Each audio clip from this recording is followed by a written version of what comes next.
If we're talking about stuff that makes people happier, that maximizes or at least improves human happiness, but it shouldn't be done because there's some abstract concept of what it should be and it doesn't match up with that, I mean, how does that fit? We could do that with anything. It's plainly not the case that you determine. Plainly not. See, you're doing it again. You keep referring to matters of intuition. No, it's not plainly not. Any action, it's not a matter of intuition. Any it's social a rational bond, observation, like a hug with somebody, can have Yeah. many meanings and purposes depending on what you're trying to do.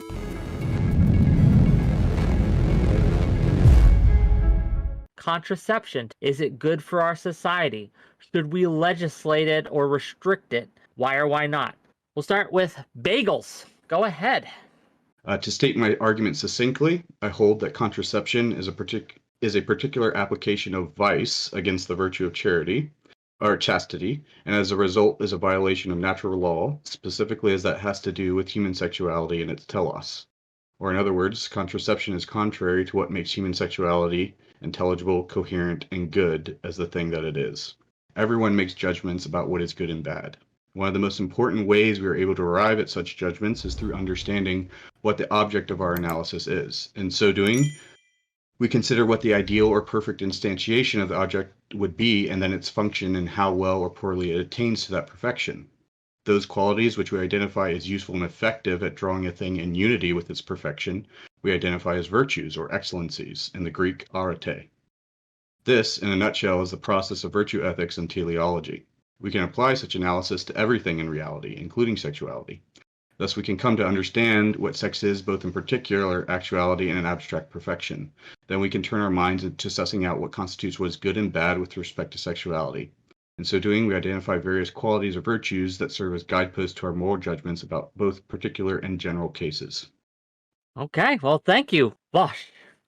Yeah, as I suspected, I don't think this conversation is going to be primarily about contraception. It's going to be about morality, chastity, birth rates, human sexuality, and romance. Ultimately, the problem is that when we design doctrines that we use to understand the world and guide our decision-making, a lot of bias goes into the ways in which we construct those doctrines. For example, he talked about sex being an intelligible, coherent, and morally good component of human behavior. The problem is that these loaded terms have been used and misused in so many ways that when I hear it and when I understand what it means in practice, what I think it functionally is PhD philosophy speak for I think these things are good because I think these things are good. There is a virtue that I think is fundamentally good that should be referred to as a driving motivator for human behavior in society, which is freedom. I think people should have the freedom to make the choices that they want. The idea that the state should be used to restrict people's freedoms because of an abstract belief in the necessary coherence of human sexual activity ignores the fact that it has never been coherent. There has never been a point in time where humans lived in perfect accordance with natural law because natural law does not exist. If you go back far enough in human history, you will see behavior which is, by today's standards, certainly for a modern conservative, incoherent and degenerate. There is no point in time you could arrive at by which people would not be behaving by these standards. There's no ideal past. There's no platonic ideal of what we're meant to do when having sex or when engaging in relationships with other people. We have to make these judgments based on modern understandings of what is and isn't harm on an interpersonal level. And I think there's a great deal of harm in both an immediate and in a sort of a missed opportunity sense when we talk about the functional consequence of banning contraception would be, which would be the end to casual sex and reproductive freedom for women. Those are real harms. They exist really and truly and functionally. They hurt people in material ways that can be quantified. Not so with this abstract notion of a coherent idea of sexuality. I would say from the outset that it's not necessarily my position that we should entirely ban contraceptives in the sense that nobody could ever use them or anything, or it's like it created some sort of black market or anything like that. I will say that because of the way in which contraceptives pervert, I would say, the concept of sexuality more broadly, we should limit and reimagine how we think about them. Because I think that contraceptives lead to a culture of contraception, which is opposition to life, or a culture of death. Bagel, I need to ask. I mean, you say it perverts, that it's a death cult. This is silly. And you know this, right? Not wanting to produce a baby is not the same as death. There's nothing to die. There is no death. Nothing lived, so nothing can die. You might as well say that a society in which every woman is not pregnant at all times is a death society, because there are potential lives that could be made that are not being made. I mean, every masturbation session then is, well, you might believe that. Every masturbation session then would be a worship of death, because you're not creating life with the act. And this is silly. People have sex for a number of reasons, and a great deal of it, especially these days, is because it feels good. Why not let them feel good? When it becomes an issue is when it's extrapolated out into this broad culture of people just having sex for no other reason, just to have sex or have pleasure. Why not? Birth control exists to Because control birth. Sure. So the each thing sort of has a purpose. It has like, in order to make a determination about what is good or bad about it, both abstractly in general, but then also in a particular instantiation, one has to. This is just how we go about doing moral analysis. Well, wait, no, it's not, because then somebody has to go about deciding the purpose, and that seems to me like a right arbitrary process. No. So the way that we rationally approach determining whether something is good or bad, rather than just willfully saying, "Oh, this is good and I like this," but to have thought behind it, we have to have some sort of analysis, and there's a variety of different ways in which we do that. But what they all at least share is this idea that you have to understand what it is that you're talking about. I disagree. And like, this is a hairbrush, right? Yeah. I use it for my beard. But if, I don't know, it got buried in the dirt and got found 1,000 years from now, petrified wood, and somebody thought that it was, I don't know, really good for clobbering people, the initial purpose of this item is irrelevant to the utility that it provides to those who use it. I mean, what is the purpose of an item? A water bottle holds water. Sure, it's marketed as a water bottle. If it held juice, would it become worthless? If it was used as a decorative piece, would it become useless? I don't understand this, because it's like the Platonic ideal thing, but you get to decide the Platonic ideal. Well, a thing is bad because it doesn't match up with your estimation of what it should be. But truth is, I mean, I don't care what you think sex should be. If it causes pleasure, and pleasure is happiness. I mean, they don't overlap perfectly, certainly, but people do get happy when they have sex, generally speaking. If we're talking about stuff that makes people happier, that maximizes or at least improves human happiness, but it shouldn't be done because there's some abstract concept of what it should be and it doesn't match up with that. I mean, how does that fit? We could do that with anything. Yeah, so I would push back on you saying that people just arbitrarily decide. Again, which sort of I maintained, is the idea that when we're out living life, we observe things, and we come to just understand what they are, at least are generally for. For the example of the hairbrush or the water bottle that you mentioned, yes, it can be used for other sorts of things, but what its sort of primary function, or the reason it was created and designed, was for holding, in the case of the water bottle, was holding liquid, generally, is what you could say. And to say that it has to be water as opposed to juice or something else like that is just sort of semantics to a certain extent. It's trivial. Who cares what it was designed for? That's how you determine what a thing is. So like when you're just sort of observing it. If there was a tool that was built for a specific purpose, but then it gave people pleasure looking pretty on a mantle, would that be a moral wrong to derive pleasure from something which you believe is outside of the original purpose of an item? Yeah, so I mean, again, it would depend on what it is. So is there any change in how we view or act on sex that could happen that would cause you to want to limit that change or fight against that change with legislative power? If people don't like changing social standards when it comes to fundamental elements of human behavior, they have to make an argument about harm. The problem that I have here is the argument being made is, well, I have an arbitrary and impossible to define standard of what this biological function that was not created is supposed to be, and therefore any deviation from it is like bad. Except, of course, deviations from everything that we've ever created on a social level or biological level happen all the time, because things have never been that clean. Humans traditionally squat to shit. That's what we used to do. Now we have toilets. A perversion of our initial design, our biological function left unfulfilled thanks to this technological innovation. Now we pee in showers. Now we have glasses, pacemakers. Nothing in the world makes sense if you apply it to it within this standard. So would there be changes potentially that would cause, I don't know, concerns for me? Certainly. Here's a big one when it comes to the perversion of what I'd consider good behavior in sex: rape. Rape culture, or a tendency to ignore the consent of others, been around for a long time, mind you, doesn't mean we shouldn't get rid of it. If there are changes in how people approach or perceive sex that makes them more likely to ignore the consent of others, I think you can make a harm argument. But I wouldn't try to make some, like, platonic ideal argument, partially because people have been raping one another for a long time, and partially because I just don't think that's a good argument. That's not what's wrong with... The problem with rape wouldn't be that it's new. The problem would be that it's bad. Yeah, I wouldn't say that I'm making any sort of platonic ideal argument.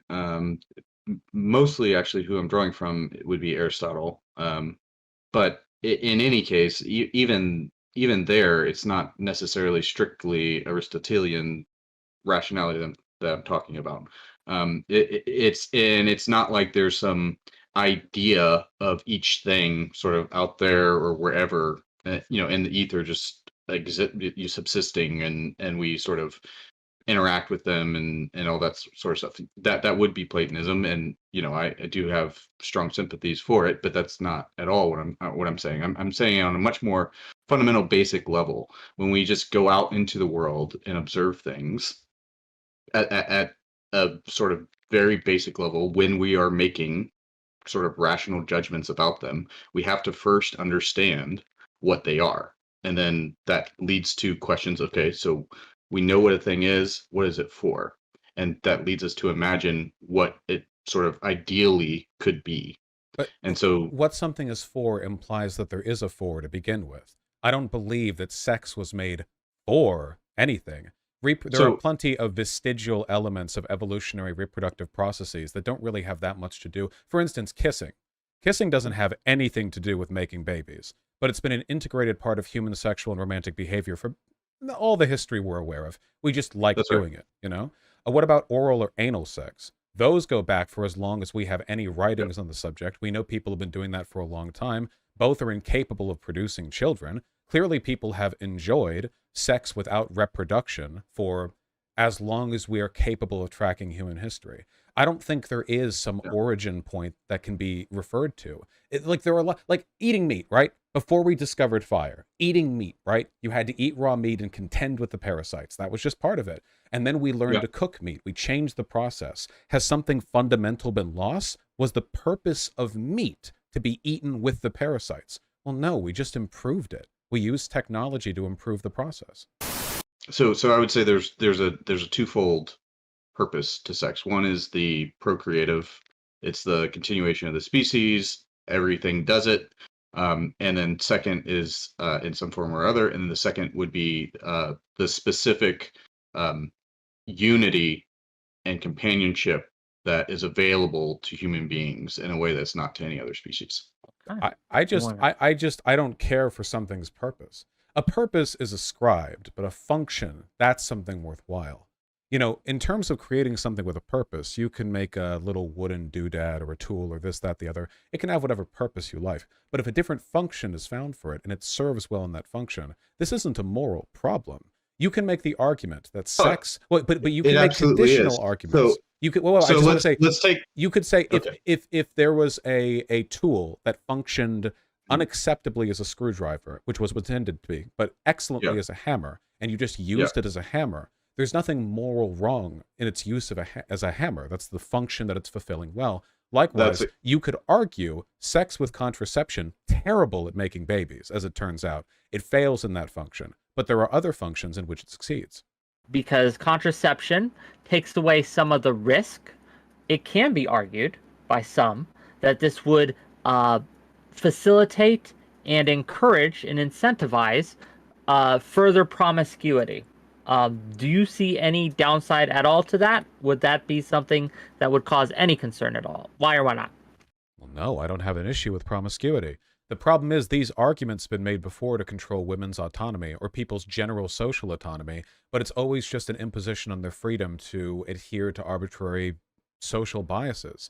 You know, the idea that women shouldn't speak to other men besides their husband. Well, you could argue fairly that allowing women to speak to other men increases promiscuity. And you know what? It does. Yes. Allowing your wife to speak to other men does, in fact, increase the likelihood of, or like speak to other men when they're like not even married yet or whatever. Yes, that does. It does correspond to that. So what? That's freedom. And this is a freedom that men have. Some men, some it decreases. I mean, talking to some men is like, okay.